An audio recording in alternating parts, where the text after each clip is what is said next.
Приключението на ски с баба започва. Внучката на 10, бабата на 72. Отиваме на ски с баба. Ехо, предстои един хубав ски ден. Очакваме да се пуснем след малко. Поздрави от мен и моята внучка. Бях, когато за първи път се качи на ските. А сега трудно стига. Ехо, привет! Пак сме в играта и сме на ските. Макар че всяка година за последно, миналата беше за последно, тая година за последно. Държим си на думата, това е положението. Готино е, днеска малко мъгливичко, но иначе пък правят и намаление навсякъде и за ските. И на внучката е по-голямо, но какво да правим, не може да се мерим. Важното да сме в играта и на ските. Чао! Айде, отиваме на по-стръмното.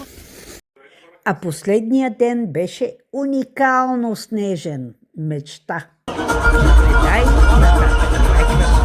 Призовавам наборите да се включват.